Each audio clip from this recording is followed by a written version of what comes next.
Guys, ang ganda ng Kapitolyo ng Tracy Martires guys, oh. Oh. Napakaganda guys. Lawak pa ng area. Oh. Napadaan lang ako guys, naghatid ako ng pasahero sa Naik, tapos naisipan ko na uwi ng Laguna. Siyempre, madadaanan mo yung Tracy. Napalingon ako dito sa kaliwa, napakaganda oh. Sagisag ng lalawigan ng Cavite. Ayan oh. Wow, sobrang ganda guys oh.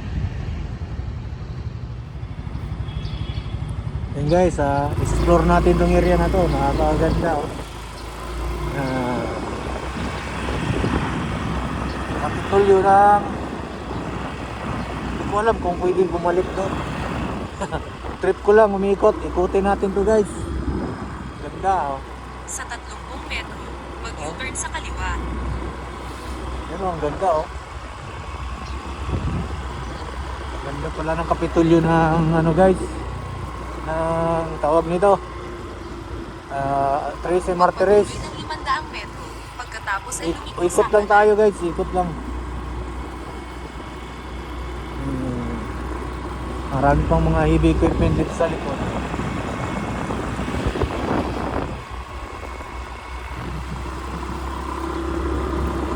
Dito tayo sa ano, paikot lang pala to. Siyempre, nakita na natin yung mga paborito nating equipment na gagamit. Boom truck. Paikot lang to pala guys, oh.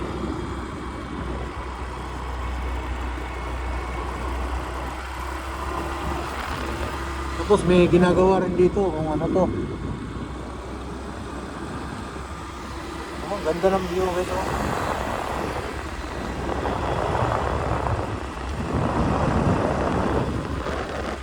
Pabahay din dito sa kanila. So inukutan ko lang guys kasi ang ganda kasi. Kaya napapaano rin ako kasi sobrang ganda oh. sa 100 metro, lumiko sa kanan. Tapos may mga nagja-jogging din dito, yan. Sa 60 Jogging metro, sila. lumiko sa kanan.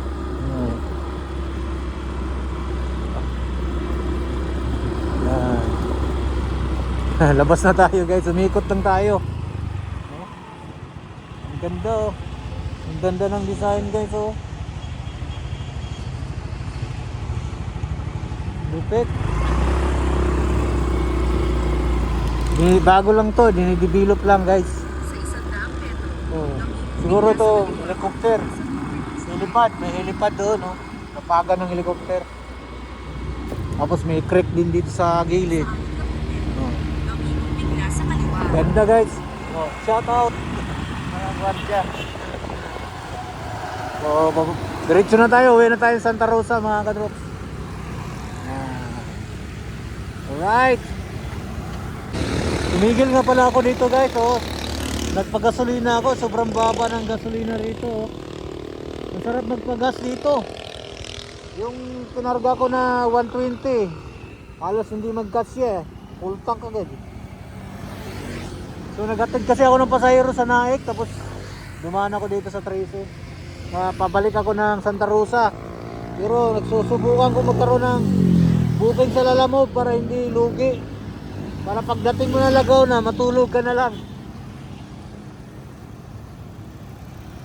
Ayan, nandito ako sa SM Tracy guys oh.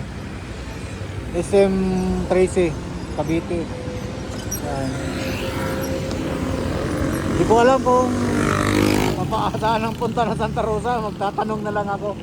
Para naliligaw kasi guys.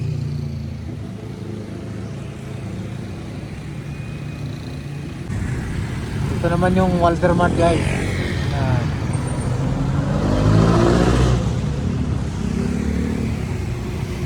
Nadadaanan din pala ditong Walter Mart ng Tracy Martires. Ayan guys, nakarating ako dito sa Tracy Martires sa ano, Metro Gate. Ito yung clubhouse nila eh. Kasi may booking akong kukunin. Pasahero kasi ako dito magpapa-pick up. Kasi nga pauwi na sana ako ng Santa Rosa kanina. Eh mayroong pumasok ng booking, nagpakatid natin dito rin sa looban. Kaya na ako na 121 yung payment. Ngayon naman ito guys, medyo malaki-laki to kasi sa Lasal to pabalik ng Las Marinas. Papalo to ng mga 240 kaya 230. So bali pang 700 na natin to nakita guys, 700 mula kaninang paglabas natin ng trabaho alas 4. So medyo magandang ang biyahe ko ngayon. Parang paldo ko ngayon guys. Okay. Ayun yung pasahero ko. Sir, good morning. Saan to sa Lasal to sir no? Lasal, Las Marinas. Ay sir. Paham na tayo ng Parigo. Kaabot ba tayo doon ng ano? Paspasan natin sir. Late na kasi. Nandiyan. Ayan guys, may pasahero na ako. Si sir. Oo. Shout out kay sir. Okay. Galing akong ano guys sa tawag ito, Tracy Martires, tapos nakakuha ako ng booking dito sa Carmona. Kinuha ko na rin. Sayang ito pala pagkain. Ganun kasi sa Move It, pagka pinapasukan ka ng booking na pang Grab, kasi Move It saka Grab isa lang naman. So kinana ko na 100 megit naman ang shipping fee nito So pauwi na ako ng Santa Rosa na sayang naman sinabay ko na to guys. Yung bag ko kasi nakalagay yung bag ko diyan sa top box. Sinuot ko muna sinuot ko muna yung bag ko. So ito na yung last kong booking kasi pauwi na ako ng Santa Rosa guys. Matutulog na ako kasi medyo puyat tayo Panggabi kasi tayo ngayon. So ano ko na to, diretso na to sa Santa Rosa. Tara. Ayan, nandito tayo sa Carmona guys na stoplight. Pauwi na tayo ng Santa Rosa pero ibababa muna natin sa Carmona pala tong dala nating items. Parang grab food ito Para ito na yung last nating booking guys.